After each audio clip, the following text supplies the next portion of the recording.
Welcome to me ఇంటి వంట by Lakshmi. మీ ఇంటి వంటలో ఈ రోజు యూట్యూబ్ లో ఇంతవరకు ఎవ్వరూ చెప్పని టిప్ తో కారం బూందీని చేసి చూపిస్తున్నాను.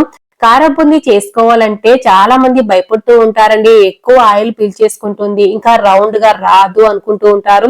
అలా రాకుండా ఎక్స్ట్రా క్రిస్పీగా ఇంకా ఆయిల్ పీల్చకుండా ఉండడం కోసం ఇందులో ఒక సీక్రెట్ పదార్థాన్ని యాడ్ చేస్తున్నాను. ఆ పదార్థాన్ని యాడ్ చేసుకోవడం వల్ల ఇవి ఆయిల్ పీల్చవండి ఎక్కువగా, అలాగే చాలా క్రిస్పీగా వచ్చేస్తాయి, రౌండ్ గా కూడా వస్తాయి. తప్పకుండా ట్రై చేయండి. వీడియోలో చెప్పే టిప్స్ అన్ని పాటిస్తూ చేశారంటే చాలా పర్ఫెక్ట్ కారం బూందీని మీరు కూడా ప్రిపేర్ చేసుకోవచ్చు. ఇక మనం లేట్ చేయకుండా వీడియోలోకి వెళ్ళిపోదాము.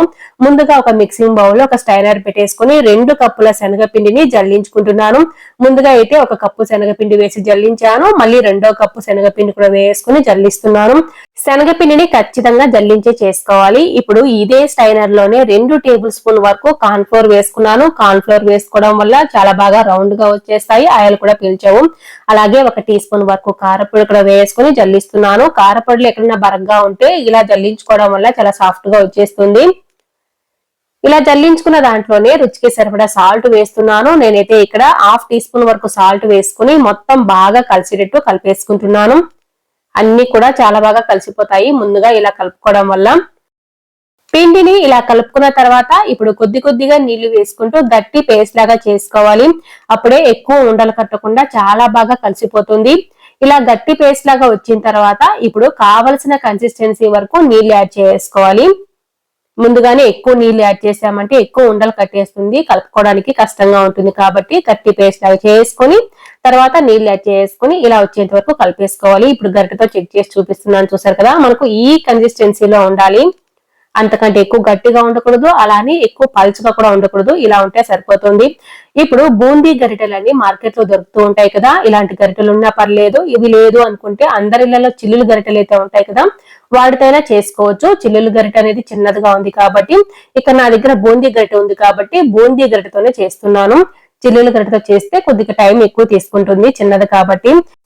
ఇప్పుడు స్టవ్ మీద కడాయి పెట్టేసుకుని డీప్ ఫ్రై కి సరిపడా ఆయిల్ వేసుకున్నాను. ఆయిల్ వేడైన తర్వాత కొద్దిగా పిండి వేస్తే వేసిన వెంటనే పైకి రావాలి. ఆయిల్ వేడి అనేది అంత బాగా అయి ఉండాలి. అప్పుడే బూందీ అనేది చాలా బాగా పొంగుతూ రౌండ్ గా వచ్చేస్తుంది. ఇప్పుడు బూందీ గరిటెను ఇలా ఆయిల్ కి కొంచెం దగ్గరలోనే పెట్టుకోవాలి, మరి పైకి కాకుండా వీడియోలో చూపిస్తున్నట్లుగా ఇలా పెట్టేసుకుని ఒక గరిట పిండి మాత్రమే వేసేసుకుని దోశని ఎలా అయితే స్ప్రెడ్ చేసుకుంటామో అలా స్ప్రెడ్ చేసుకోవాలి. గరిటెను పైకి కిందికి తట్టకూడదు. పైకి కిందికి తట్టేసామంటే బూందీకి తోకల్లాగా వచ్చేస్తుంది.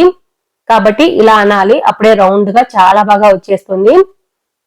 ఆయిల్ మాత్రం చాలా బాగా వేడి ఉండాలి. స్టవ్ ను మాత్రం హై ఫ్లేమ్ లో పెట్టే చేసుకోవాలి. ఇలా వేసుకున్న తర్వాత కొద్దిగా గట్టిపడిన తర్వాతనే గరిటె సాయంతో అన్ని వైపులా తిప్పుకుంటూ దీన్ని మంచి కలర్ వచ్చేంత వరకు, అలాగే క్రిస్పీగా వచ్చేంత వరకు ఫ్రై చేసుకోవాలి.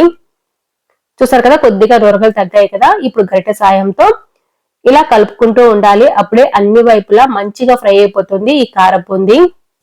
ఇలాగే కలుపుకుంటూ ఉన్నామంటే నురగలు మొత్తం తగ్గిపోయి ఇలా కనిపిస్తుంది. ఇలా వచ్చేసినప్పుడు కారం బూందీ రెడీ అయిపోయినట్టే, పక్కకు తీసేసుకోవచ్చు. చూసారు కదా ఎంత బాగా మంచి కలర్ లో వచ్చేసిందో. అంతేకాదు చాలా బాగా రౌండ్ గా కూడా వచ్చేసింది కదా. వీడియోలో చెప్పిన టిప్స్ అన్ని పాటిస్తూ చేశారంటే మీకు కూడా ఇలాగే వచ్చేస్తాయి. ఆయిల్ లో చిన్న చిన్న కారం బూందీలాగా కనిపిస్తున్న దాన్ని టీ వడపోసుకునే దానితో ఇలా తీసేసుకోవాలి, స్టీల్ దాంతో. మరొక వాయి కూడా వేసుకునేటప్పుడు ఆయిల్ ఇంకొద్దిసేపు వేడి చేసుకున్న తర్వాతనే మళ్ళీ ఇలా వేసుకోవాలి. అప్పుడే అంతా కారం బూందీ కూడా చాలా బాగా పొంగుతూ రౌండ్ గా వచ్చేస్తుంది. ఆయిల్ వేడి కాకతలకే వేసుకున్నా సరే సరిగా పొంగదు. కాబట్టి ఇంకొద్దిసేపు ఆయిల్ వేడి చేసుకున్న తర్వాతే మరొక వాయి వేసుకోవాలి. ఇలా వేసుకున్న తర్వాత కొద్దిగా నురగలు తగ్గిన తర్వాతనే గరిటె సాయంతో అన్ని వైపులా తిప్పుకుంటూ కలుపుకుంటూ ఉండాలి. అప్పుడే అన్ని వైపులా కూడా మంచిగా ఫ్రై అయిపోతుంది కారం బూందీ. ఇలాగే కలుపుకుంటూ ఉండాలి. స్టవ్ ను మాత్రం హై ఫ్లేమ్ లోనే పెట్టేసుకోవాలి, లో కానీ మీడియం కానీ పెట్టకూడదు, ఎక్కువ ఆయిల్ ని పీల్చేస్తాయి. ఇలా మొత్తం చాలా బాగా ఫ్రై అయిన తర్వాత పక్కకు తీసుకోవాలి. మిగతా మొత్తం కారం బూందీని కూడా ఇలాగే ప్రిపేర్ చేసుకోవాలి. ఇలా చేసుకున్న తర్వాత ఇప్పుడు అందులో వేసుకోవడం కోసము 1 కప్పు పల్లీలు వేస్తున్నాను. ఇక్కడ పల్లీలు కానీ మనం వేసుకోవాల్సినవన్నీ కూడా మన ఇష్టం అండి. తక్కువైనా వేసుకోవచ్చు, ఎక్కువైనా వేసుకోవచ్చు. నేనైతే 1 కప్పు పల్లీలు వేసుకొని ఇలాగే తిప్పుకుంటూ పైకంటూ కలుపుకుంటూ ఉన్నామంటే మంచిగా ఫ్రై అయిపోతాయి. ఇవి మాడనివ్వకుండా చూసుకోవాలి. వీటిని కారం బూందీలో వేసేసుకున్నాను. తర్వాత 1/2 కప్పు జీడిపప్పు కూడా వేసుకొని దోరగా వేయించేసుకొని ముందుగా కార బూందీ పల్లీలు వేసుకున్నాను కదా, అందులోకి వేసేస్తున్నాను. ఇలా వస్తే సరిపోతుంది, ఎక్కువ మానివ్వకూడదు. అలాగే హాఫ్ నుంచి 1 కప్పు వరకు పుట్నాల పప్పు కూడా వేసుకున్నాను. పుట్నాల పప్పు ఎక్కువసేపు వేయించాల్సిన పని లేదు. ఇప్పుడు 1 కప్పు అటుకులు తీసుకొని కొద్దిగా వేసుకుంటూ ఇలా ఫ్రై చేసుకుంటున్నాను. అటుకులు అనేది ఆప్షనల్, మీకు ఇష్టమైతేనే వేసుకోవచ్చు, లేకుంటే లేదు. నేను మాత్రం 1 కప్పు అటుకులు మాత్రమే వేస్తున్నాను, మరి ఎక్కువ కూడా అటుకులుగా వేసుకోవట్లేదు. అక్కడక్కడ తెలిసేటట్టు మాత్రమే వేసుకున్నాను. అలాగే 10 నుంచి 15 వరకు వెల్లుల్లి రెబ్బలు కొద్దిగా చిరిమి ఆయిల్లో వేసేసుకొని కొద్దిగా క్రిస్పీగా వచ్చేంత వరకు వేయించేసుకోవాలి. మంచి ఫ్లేవర్ లో ఉంటాయి ఇలా వేసుకోవడం వల్ల. ఇప్పుడు ఇందులో 1 గుప్పెడు కరివేపాకు కూడా వేసుకొని క్రిస్పీగా వచ్చేంత వరకు వేయించేసుకొని కారం బూందీలోనే వేసేస్తున్నాను. ఇక్కడ అటుకులు మీకు ఎక్కువ కావాలంటే ఎక్కువైనా వేసుకోవచ్చు, తక్కువ కావాలంటే తక్కువ వేసుకోవచ్చు, అసలు వేసుకోకున్నా పర్లేదు. నేనైతే కొద్దిగా వేసి వేయించేసుకున్నాను, మధ్య మధ్యలో తగిలేటట్టు. ఇలా అన్నిటినీ ఒకే పళ్ళెంలో వేసేసుకొని వేడిగా ఉన్నప్పుడే 1/2 టీ స్పూన్ వరకు పసుపు వేసుకున్నాను, అటుకులు మరి తెల్లగా కనిపించకుండా.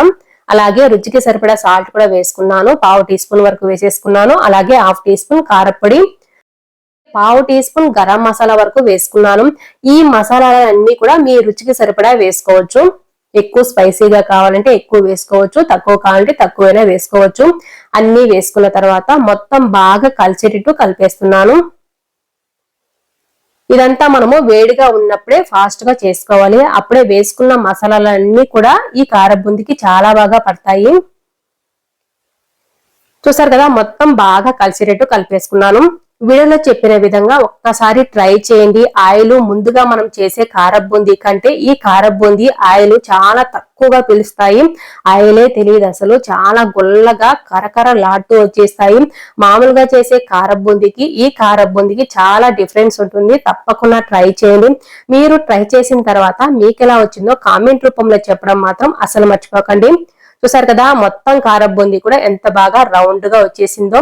మీకు కూడా ఇలాగే రావాలంటే వీడియోలో చెప్పిన టిప్స్ అన్ని పాటిస్తూ చేయండి, చాలా బాగా వచ్చేస్తుంది. వీడియోను మాత్రం ఎక్కడ స్కిప్ చేయకుండా చూసిన తర్వాతే ట్రై చేయండి.